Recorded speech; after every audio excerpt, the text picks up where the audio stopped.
around just supporting the property management industry around mental health. I just think our industry is very, very challenging, and I've started my management really just to offer support, a place for ideas to grow, techniques to be shared, and a safe place to vent. That's pretty much what it is. So it's incredible that you're actually a co-owner of a property management company in Otaki. And I am. Why would you want to get into property management?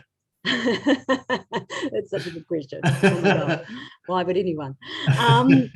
Look, my mum actually, the business that we own is a family business, and my mum started it about 25 years ago. And she just started her own business. I think took on about 200 properties, and at the time, she'd been doing it for about 9 years, and then I was just working in mental health, and she was having awful problems with staff, as I'm sure you can all relate to. So she asked if I'd be interested in coming on board and being a shareholder and director, and it kind of just grew from there. And I suppose, I don't know why I decided, I think part of the reason was I just thought it would be fun to work with Mum. We get along really well. I had absolutely no idea what I was getting myself into as far as property management goes. Absolutely no idea. But I absolutely love it. And the more I do it, the more I seem to enjoy it. It's just so challenging. Excellent. Oh, well, Rebecca, we're looking forward to your presentation today. And I think most people will get a lot out of it. And again, I'll just emphasize the point to everybody, please make sure that you ask those questions so you can get the most value out of this webinar. So over to you, Rebecca. Cool, all right. So I'm just gonna share my screen. Now bear with me, guys. Zoom is a little new to me, so hopefully we don't have any issues. I'm just gonna shut my camera off quickly too while I do this. Okay. So hopefully you can all see that okay. All right, so I suppose I'd first like to start and thank David for asking me to speak today, because I really feel mental health has just become such an important thing these days, especially with everything going on. There's just so much uncertainty out there at the moment. COVID has just taken over all of our lives, and with the changes in regulation and our healthy homes and the housing crisis, I mean, we're just being smashed in every angle. So I really think it's time, if we're not having those open and honest conversations about our mental health, then we really do need to start. So I thought I'd just start by going over a quick overview of what I'm going to talk about today. Whenever I do a presentation, I always like to start with a quote. Quotes make you think, they kind of set the tone, and yeah, so we'll start there, and then I'll get a little bit more in depth into my background, just so you know a little bit more about me and what I've experienced and where I come from. So I'm not just talking out my ass, so to speak. Sorry to be crass. And then we'll get a bit into property management today and what we're all experiencing. Then I'll move into the differences between stress and burnout and give you a bit more understanding around that. And then I'll move to a focus on burnout and what it is, and then how to avoid burnout. And I've got some breathing techniques I thought you could all give a try, see how you get on. And then I've got a mental health framework, which I'd like to show you guys. And then we'll finish off with what I have to offer and my contact details. Okay, let's go to the first slide. So, quote for today's, to set the tone for today's session, don't let anyone rent a space in your mind unless they are a good tenant. Now, I've used this quote a few times when I've done some presentations, and I probably should change it up, but I just think this quote speaks volumes, especially to our industry. So I figure, why break a good thing? You know, it works, it's perfect. So I'll just keep using it until I'm completely bored with it. So too often we find ourselves overthinking confrontations that we have had that don't deserve space in our mind. So how do we stop this from happening? It's about changing your perspective. Think of it this way. If you were to charge out your time, say at an hourly rate of $75, and then you add up those hours wasted thinking and replaying that issue over and over in your mind, that adds up. I've known to waste at least 2 to 3 hours doing this. That's $225 worth of my time I've just given away for free to someone who did not deserve it, simply because I allowed the wrong person to rent space in my mind. Mental health issues, and in fact mental health illnesses, lose a lot of their negative impact when you find supportive people to start those all-important conversations with. These are the good tenants you want occupying your mind. Don't let anyone rent a space in your mind unless they are a good tenant. All right, I'm just going to go to the next slide. I'm just going to have a quick sip of my cup of tea. Okay, so my background. As I explained before when I was talking to David, I currently work as a property manager in the property management industry, and I'm part owner of our family business. I have previously owned my own hairdressing salon, as I have a background in hairdressing, and I've worked in the mental health industry. I'm currently on my second marriage. Hopefully that's the last one, and I have 4 children. Mental wellness and well-being has always been a passion of mine. So I thought I'd tell you a little bit about my background and where this everything all kind of started for me. So when I was 24, I was diagnosed with depression myself. At that time, I owned my own family business as a hairdresser. I was married to a police officer, and together we had 2 children under 5. It's fair to say the remainder of my 20s were a learning curve. I was on and off medications, had thoughts of suicide. Anxiety soon joined my depression party, and I was having a lot of issues in my marriage, as you can imagine. Regrettably, I also had suicide touch my family 3 times. By the time I reached 29, I had hit breaking point. I knew I needed to make a drastic change in my life, or the potential of me ending it was very high. So I sold my hairdressing business. I quit hairdressing. I left my unhealthy marriage. I guess I decided the best way to understand my mental health illness was to completely submerge myself in it. So that's exactly what I did. I studied mental health and worked for an organisation who cared for and supported clients who came directly from Ward 21, and that's the psych ward in Wellington Hospital. We helped them understand their illness and work through it. We supported them to transition out from our care into the community. I was completely out of my comfort zone during this time. It was crazy and pretty scary at times, and really, really challenging. And most of the time I had absolutely no idea what I was doing, but I loved every single second of it. I stayed in that role for 3 years. Then the opportunity came up for myself and my partner, as I explained before, to buy the family business in property management. My mum had bought a rent roll a few years back and was expanding. It was an amazing opportunity that we just couldn't turn down. That was 9 years ago. Today, I'm a fully qualified property manager. I part own and run our family business with my mum. We are a team who support each other and our staff of 4. And boy, have we seen some difficult times in this job, as I'm sure you can all relate to. But through it all, I'm incredibly lucky to have an amazing family and very supportive friends. So that's my story so far. And I hope that gives you just a little bit of understanding around why mental health is so important to me. Okay, let's move to the next slide. Property management today has never been so stressful. Right, please excuse my PowerPoint skills. I'm still learning, so it's a little bit wonky. When I was putting this PowerPoint together, I could not for the life of me figure out how to turn the U the right way up.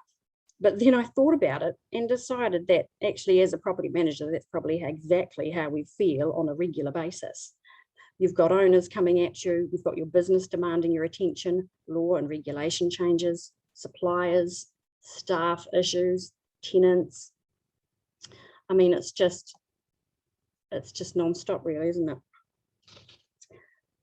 So if you're feeling a little upside down at times, just like that U is, I'm not surprised.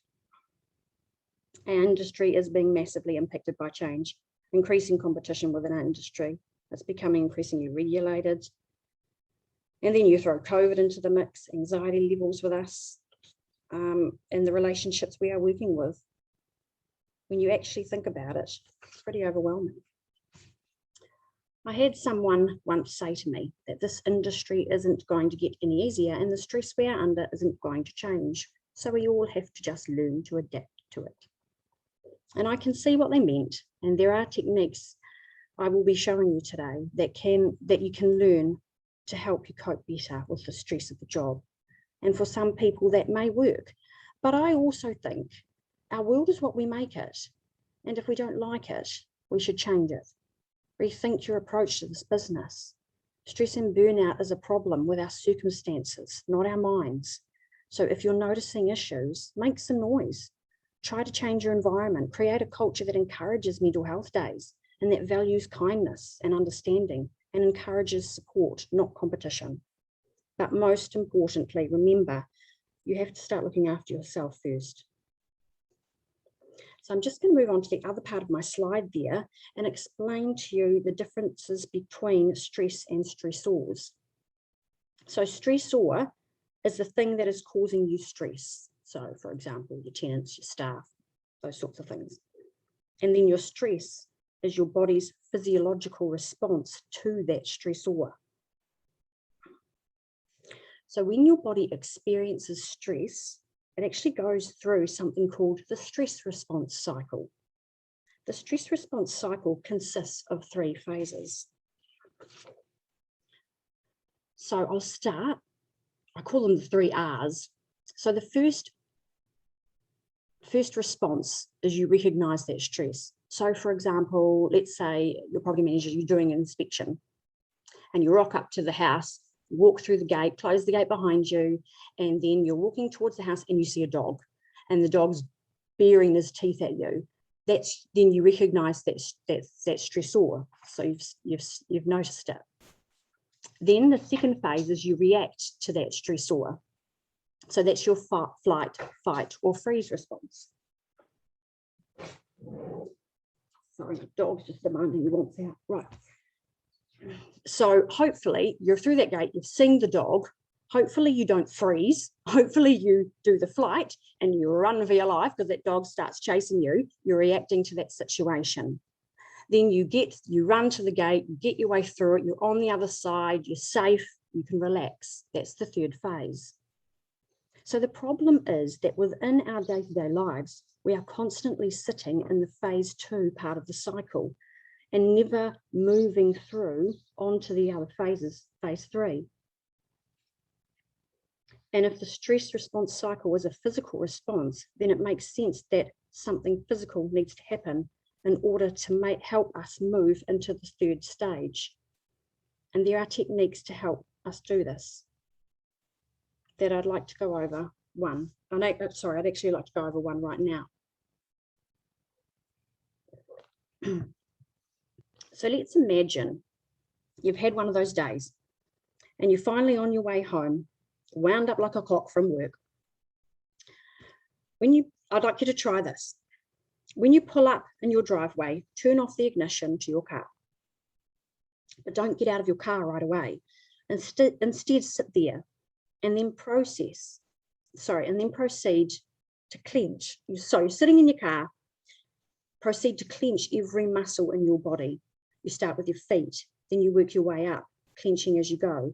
Your legs, bum muscles, back, arm, hands, neck and head, clenching your whole body as hard as you can and hold it for 10 seconds. When you get to the count of 10, take a big deep breath in, and as you let that breath out, you fully relax. This technique lets your body know to proceed to the phase 3 of the stress response cycle, rather than going from phase 1 to 2 and then back to phase 1 and then 2 again, because that's just pretty much what our job is consisting of, going from 1 to 2, 1 to 2, never getting to 3. I'm hoping that's making sense. Then once you've done that, clench in and let it all out, hopefully you feel that what you're doing then with your body is letting your mind know to relax. Then you can go inside and vent away to your family. All right, we'll move on to the next slide. Oops, oh, I've gone too far. Oh, there we are. Just going to move that out of the way. So I'm just adjusting my screen a bit because certain things are away. Okay, the differences between stress and burnout. So stress is characterized by overengagement, whereas burnout is characterized by disengagement. Emotions are overreactive with stress, but emotions are dulled with burnout.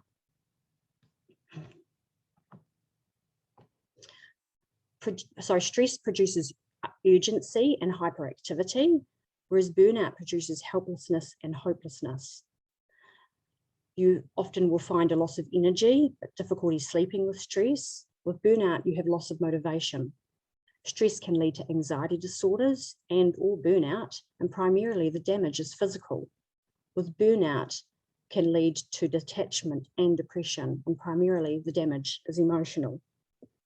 Stress involves too much and feels like you're drowning in it, but there is still a belief that you can sort it out. Burnout involves too little, being devoid of and all dried up, with little or no belief of being able to sort things out.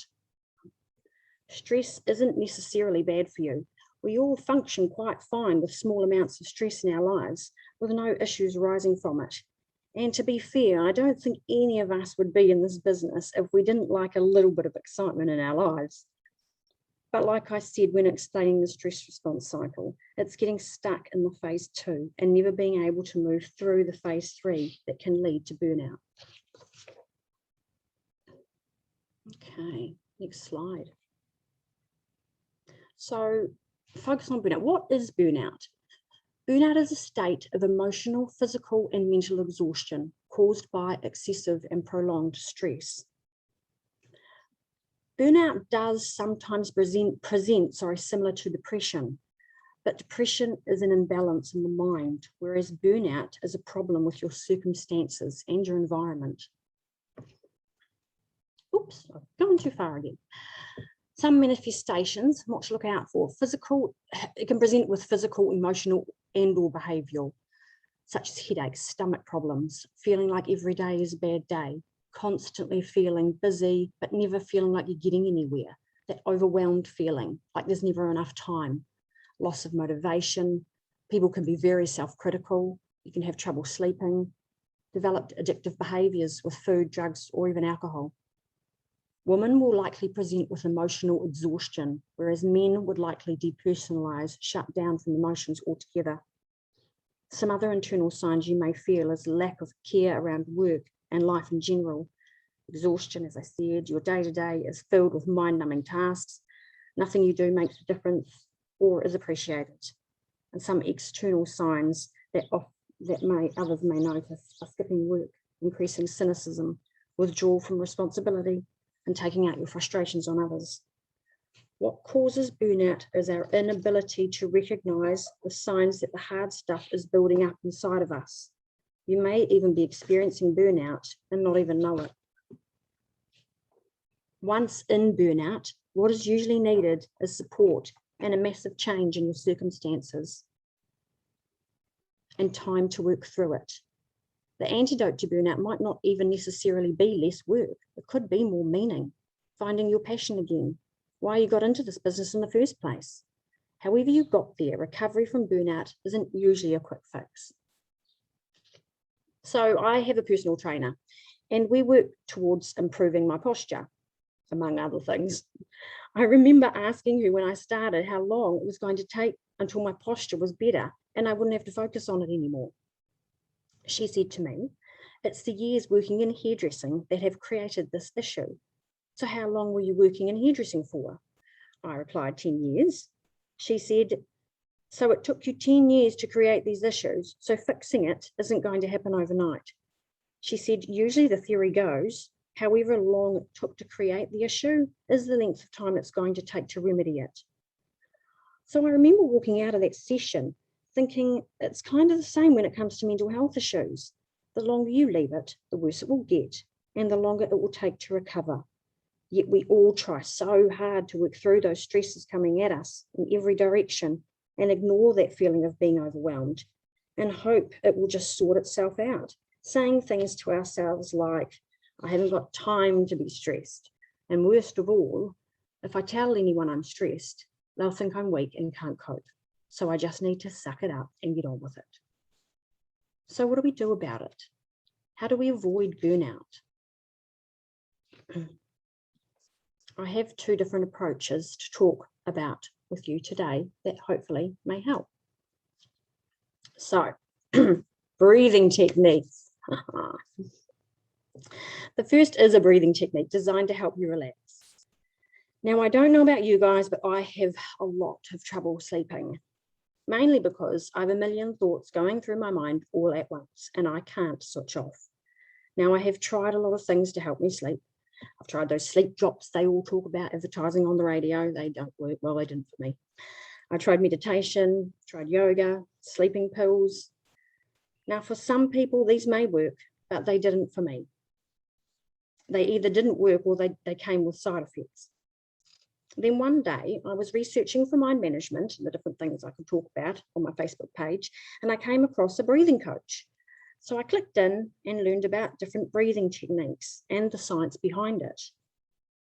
As you can see by the slide, there are 3 different types of breathing techniques. Water, which is this is your everyday at work, need to calm down and center yourself type breathing.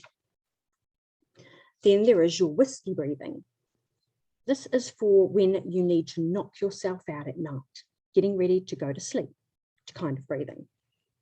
And last is coffee breathing. And this is usually for first thing in the morning when you need to wake yourself up and get ready for the day. This kind of breathing is for those of you who are not morning people. Today, I would like to show you guys a breathing technique. All breathing techniques are done through the nose. As they say, the nose is for breathing, the mouth is for eating. When people think about breathing, most people tend to focus on oxygen. But the reality is carbon dioxide is just as important. It's like most things in life. It's all about balance. Carbon dioxide does something very interesting. Sorry about that. I'll just put a sip of my drink. So carbon dioxide does something very interesting to the body. It has a relaxing response to our nervous system. For this reason, when we are attempting to relax and calm our nerves, it's helpful to boost the level of carbon dioxide in our system. So the breathing technique we are going to do shortly is designed to increase your CO2 levels, but will not alter your oxygen levels at all. This technique is called boxed breathing. It's your basic whiskey breathing technique. If you visualize the image of a box in your mind, and each side of the box is a count of 4. On the left side of the box, we inhale for a count of 4. At the top of the box, you hold your breath for a count of 4, pinching your nose. Then on the right side of the box, you exhale for 4 counts, and then hold at the bottom for 4 counts. So we are holding our breath at the top of the box and the bottom of the box. Some people may find this a bit overwhelming. And if you feel uncomfortable in any way, just go back to breathing normally. I do encourage you to give this a go though. When done right, it can be very beneficial. This practice can be done sitting in a chair or lying down, but I'm going to assume that most of you are sitting in a chair right now and listening to this. And David, this means you've got to give it a go as well. Okay, right, so everybody ready? Plant both feet firmly on the ground, sit up straight with your back away from the support of your chair. Place your left hand on your lap and your right hand hovering over your nose with your thumb on your right nostril and your ring finger on your left for pinching your nose when you need to hold your breath. We are going to do 5 rounds together. So close your eyes and let's begin. Inhale, 1, 2, 3, 4. Pinch, hold your nose. 1, 2, 3, 4. Exhale. 4, 3, 2, 1. Hold at the bottom. 4, 3, 2, 1. Inhale. 1, 2, 3, 4. Pinch, hold your nose. 1, 2, 3, 4. Exhale, 4, 3, 2, 1. Hold at the bottom, 4, 3, 2, 1. Inhale, 1, 2, 3, 4. Pinch, hold your nose, 1, 2, 3, 4. Exhale, 4, 3, 2, 1. Hold at the bottom, 4, 3, 2, 1. Inhale, 1, 2, 3, 4. Pinch, hold your nose, 1, 2, 3, 4. Exhale, 4, 3, 2, 1. Hold at the bottom, 4, 3, 2, 1. Final round. Inhale, 1, 2, 3, 4. Pinch, hold your nose, 1, 2, 3, 4. Exhale, 4, 3, 2, 1. Hold at the bottom, 4, 3, 2, 1. Return to normal breathing. Place both hands on your lap. Hopefully, you guys should feel a little bit relaxed, maybe even a little bit sleepy.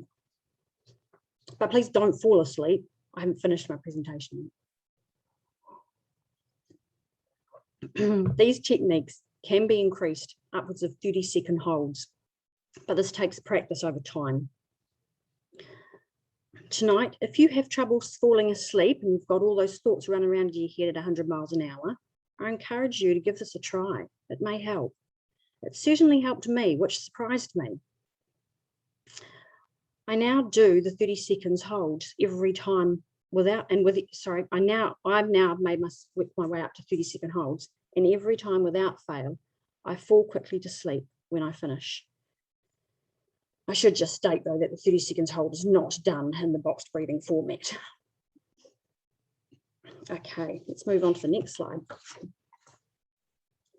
So when I worked in mental health, some of my clients that I worked with were Māori and Pacific Island heritage.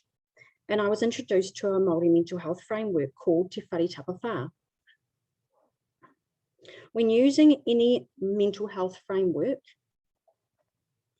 or technique, it all comes down to what resonates with you.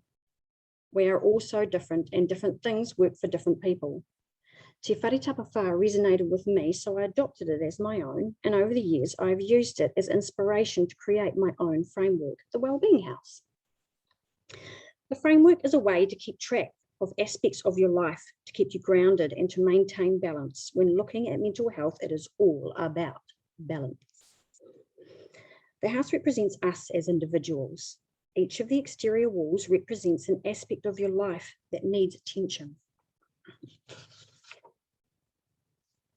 When one or more of the exterior walls is out of balance, our well-being is impacted.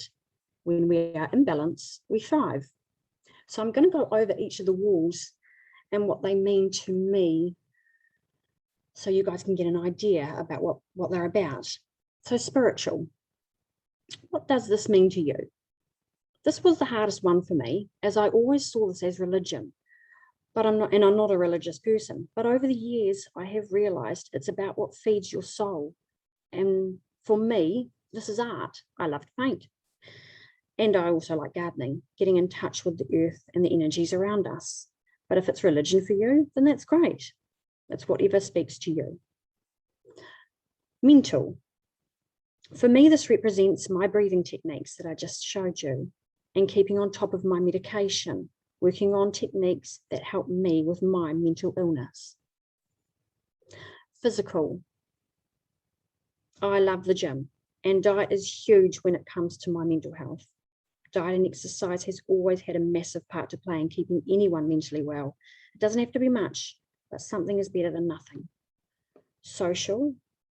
If you think about it, a lot of our job is dealing with relationships and confrontations, and this can keep us in a negative mindset on a regular basis. So for me, social represents surrounding yourself with positive people. It's all about positive connections with like-minded people who are positive in their approach to this business and life. It's also about positive connections outside of work as well. Land. This represents where you're from, where you belong. I'm North Island based, but my wider family comes from the south. So over the years, I've found myself visiting there yearly. And if I don't get my annual visit in each year, I have noticed a decline in my mental health. It's finding out where you belong and keeping those connections healthy. So what do what do each of the exterior walls mean to you? Where might you guys be out of balance? Are you seeing a potential imbalance in your co-workers or your staff? If you're noticing an imbalance within yourself or the people around you, maybe this framework could help. It's about working out what keeps you balanced and referring back to it when needed. So if you'd like to use this and think it may help, personalize it, make it your own. You could even put it up on your office wall, make it a part of your health and safety or mental health policy. Use it as a guide to check in with yourself when feeling overwhelmed. This is something that you work towards changing and adjusting as you go through life and your priorities and perspective changes. If you want a copy of the framework, just email me and I can send it through. All right, we're nearly there. Last slide. So what I offer, a basic, straightforward, easy to follow guidance around mental health, specific to the property management industry, advice and knowledge around mental illnesses and other mental health related issues that your tenants or your owners may be facing and dealing with. Everything discussed with me is completely confidential and absolutely no judgment whatsoever. These are some of the values that I stand by. So just to summarise, I know I've talked today a bit about stress and burnout, but our physical health in general is just as important as our mental health. If one is affected negatively, the other will soon follow. Make it a holistic approach.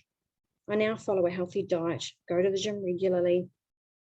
I don't drink coffee or alcohol, and I get regular time off to do hobbies I love and spend time with people that matter to me.